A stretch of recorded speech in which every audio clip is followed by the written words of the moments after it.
In this video, I have carefully gathered all the relevant information and developed various theories on how to get out of the Amazing Digital Circus. There is a possibility that each character has their own way out, or perhaps it is possible to get out through the void. In addition, I will analyze the theory that there may be no way out at all. Perhaps Kmo, the creator of this stunning circus, has left us subtle clues about an escape plan. It would be interesting to see what the developers themselves have to say about finding a way out. By the way, I've hidden a picture of Jax somewhere in the video, and whoever discovers it will be rewarded with confidential information about episode 2. Let's start with the mysterious character known as C. To me, C is one of the strangest and most mysterious figures in this story, and imagine if I were to tell you that we have insight into the inner sanctum of each character's living quarters. In the pilot episode, we caught a glimpse of Ko's room.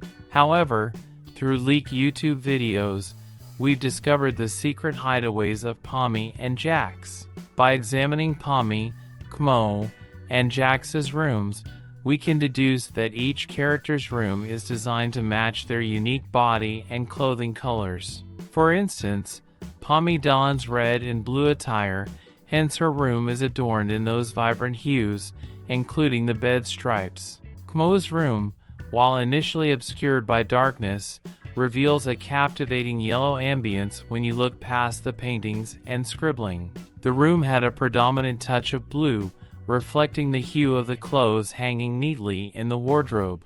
Towards the ceiling, there was a discreet red stripe, a subtle reminder of the limited presence of red not only in the room's decor but also in the inhabitant's character. Yellow and blue bed sheets added an additional pop of color to the otherwise serene space. Interestingly, we were given a glimpse into Polly's room as a secret teaser, cleverly dropped by Glitch.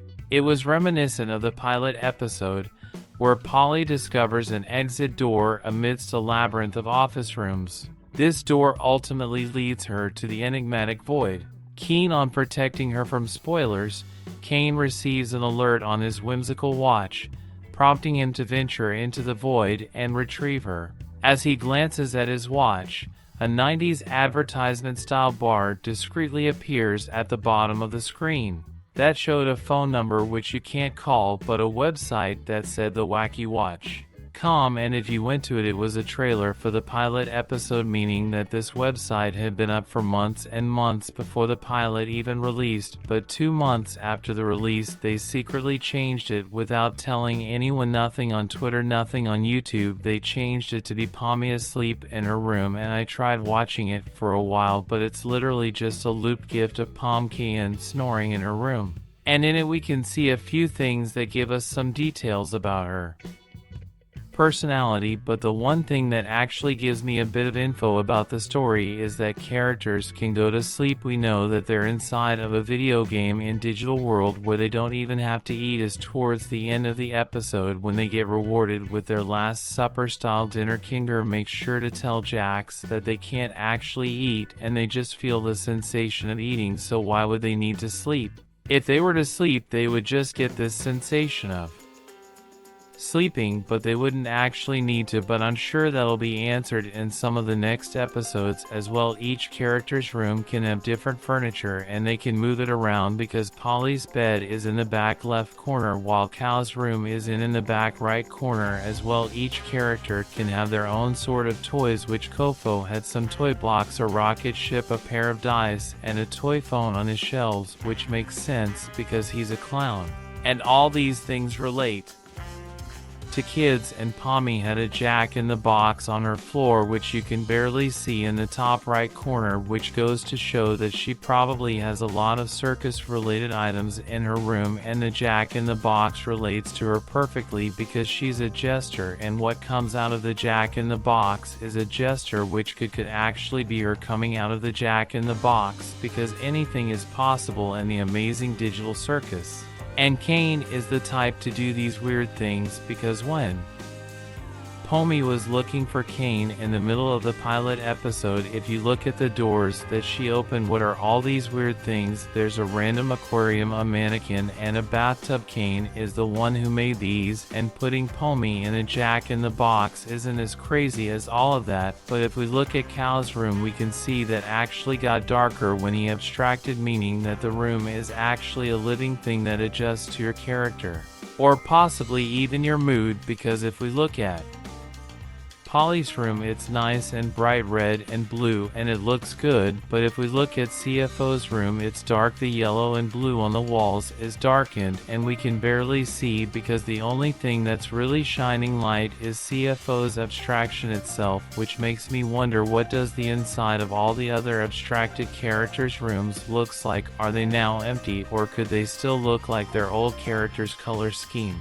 But when we take a look at the photo that we got of Jax's room, we can see that he has a desk as well as an old TV from the 90s that he can play games on, such as the NES system that he's using. He also has some pizza, Doritos, Mountain Dew popcorn, and a bunch of old comic books, as well as some things that remind me of the 90s, like the disco ball and lava lamp, which were popular back then. But if you look towards the back of his desk, the Pomni plush and Pomni poster of the Amazing Digital Circus could mean that he actually knows he's inside of an animation show and they're breaking the fourth wall. And this is also backed up by the fact that they do an intro to the show even though they know they're trapped in a simulation SL video game, which is weird, because if they all know that they're in a simulation SL show, why do they even do the intro in the first place? Why do they go along with all these things? Could Kane actually be forcing them to do this, or do they just get used to it as a way of life?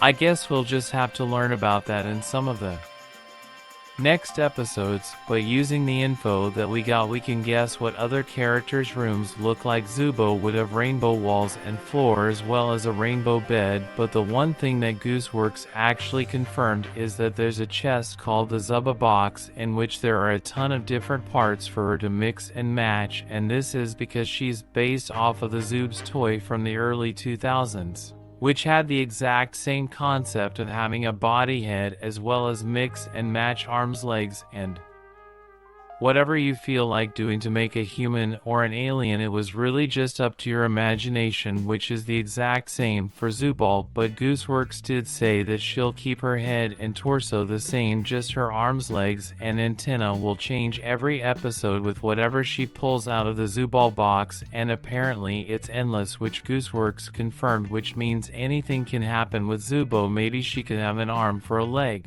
or a leg for an arm. Ratha's room is probably more of a warm lavender, just like her dress as well. Probably some Raggedy Ann dolls inside of the room, which is what her whole character is based off of, and these would count for Raga toys, as we know that every